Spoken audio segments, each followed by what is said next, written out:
Reichenbach Symphony 2.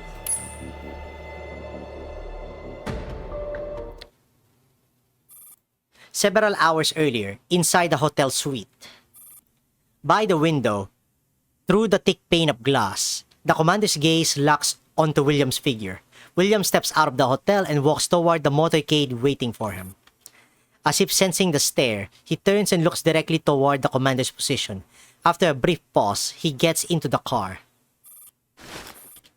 The convoy starts up and disappears into the city lights. The commander picks up the communicator on the table and presses a contact to dial. All the lights in the room suddenly go out. The abrupt darkness swallows their vision. The commander then hears a faint sound stir behind them. Ooh. A flash of cold steel cuts through the dark. The commander rolls aside at once, narrowly avoiding the blade. Oh, hence the battle earlier. The shadow gripping the weapon presses the attack without hesitation.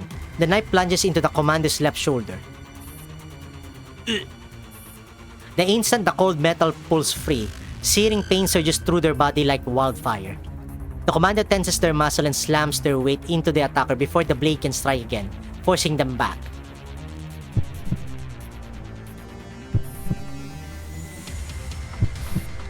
Cold sweat beads on their forehead. The pain in their left shoulder makes every breath excruciating. Darkness obstructs their sight like a thick veil, but they can hear the attacker's heavy breathing.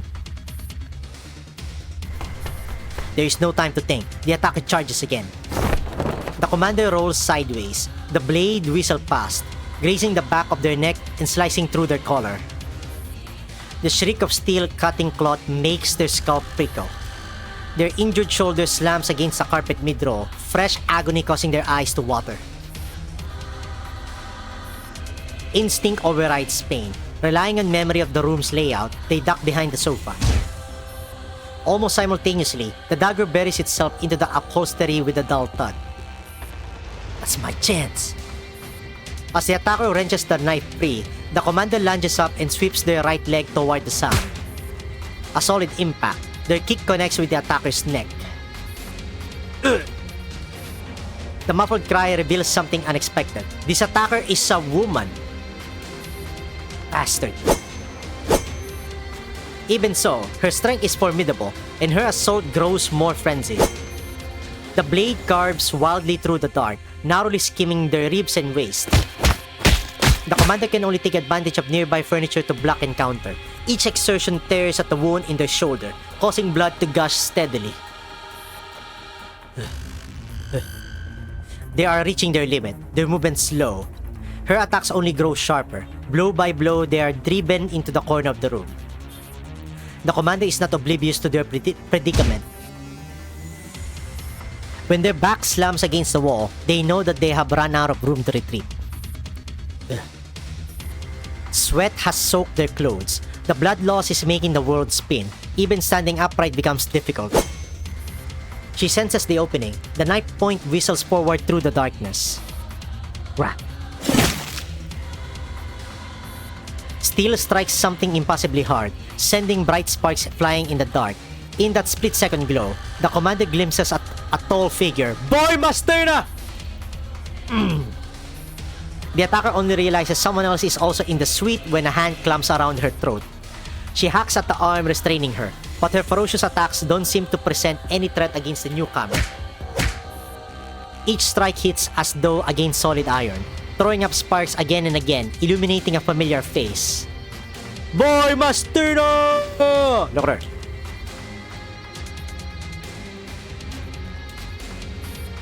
AK-15! The sparks fade, the blade wavers. AK-15 moves. Her fingers tighten, and the attacker's throat feels as if crushed by a hydraulic press. Overwhelmed by absolute strength, the woman drops her knife and claws at AK-15's grip, futilely trying to pry free. AK-15 raises her arm, lifting the attacker like a toy, legs kicking uselessly in midair. Robin. What? No way. No way. Oh, that's trauma. The commander's pupils constrict violently. AK-15 gives the attacker no chance for further struggle. She pivots and hurls her across the room. Damn. Damn. Her body slams into the wall. Before she falls to the floor, AK-15 closes in and drives a kick like a cannon shot straight into her throat. In the silent room, the sound of bone snapping is unmistakable. The attacker who had moments ago assaulted the commander so fiercely is now pinned to the wall by AK-15's single leg, motionless. With the danger past, the commander's legs give out.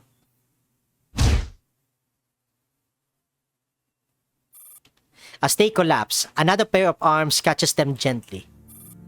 The commander can tell that they are being administered swift first aid treatment.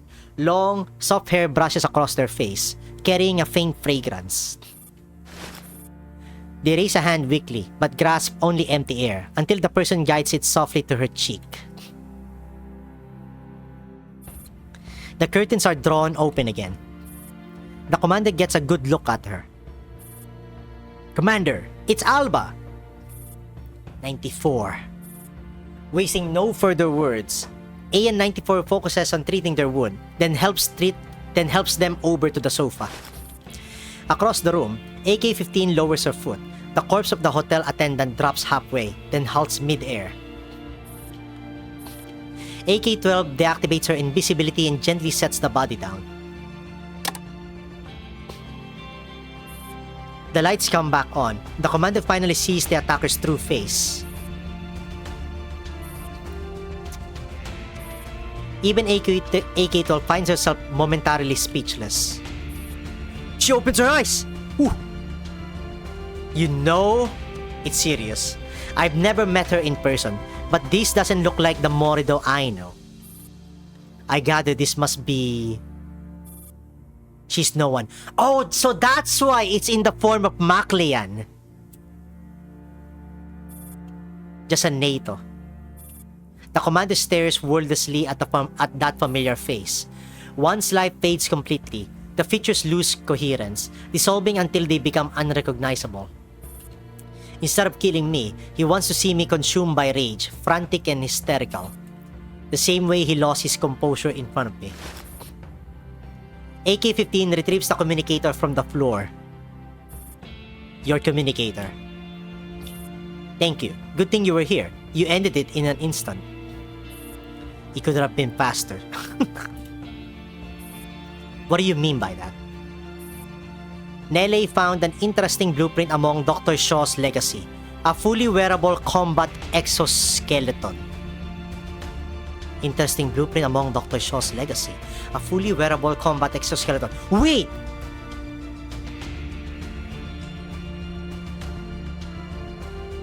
Wait!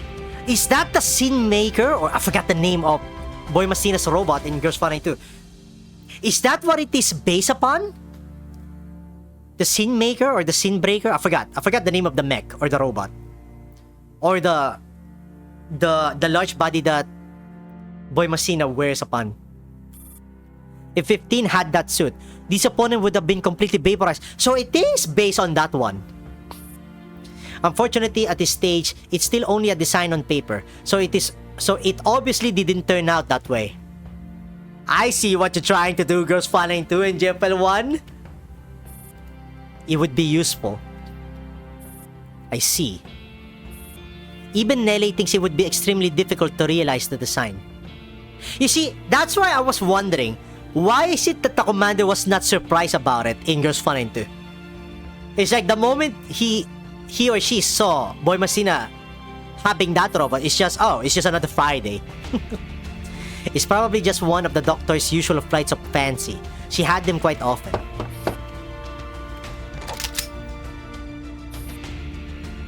Commander, was there a disturbance in your suite? No, I just popped open a bottle of red wine. Understood. If you require assistance, please let us know. Sure. Only after silence settles outside does AK-15 lower her weapon from the door. How is it? The body has all but dissolved. No clue what lab results would say about the residual tissue. But it likely won't serve as evidence against anyone. As you said, this was premeditated.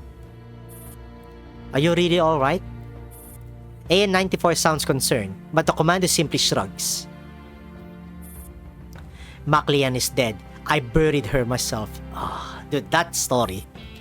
But her spirit lives on in my memory and will not be replaced by any imitation. If William thinks this will shake me, then he underestimates me. Was it really necessary to provoke him to this extent? As I said, we confirmed it was definitely him earlier. We could have struck directly. No. What? The commander shakes their head. Killing William may satisfy our desire for revenge, but it achieves nothing more. Nele killed Capita, yet William still inherited her research. Oh yeah, the first Laplace. What we must destroy is not a man named William, but the force he represents. That force stands under the protection of the Earl, so we must first uncover it. Wait, so William is not the main antagonist anymore. It's the Earl. I thought we were just focusing on William on Yours Fun and 2. The more mistakes William makes, the better our chances of digging out his foundation. He has begun to slip, but it is far from enough.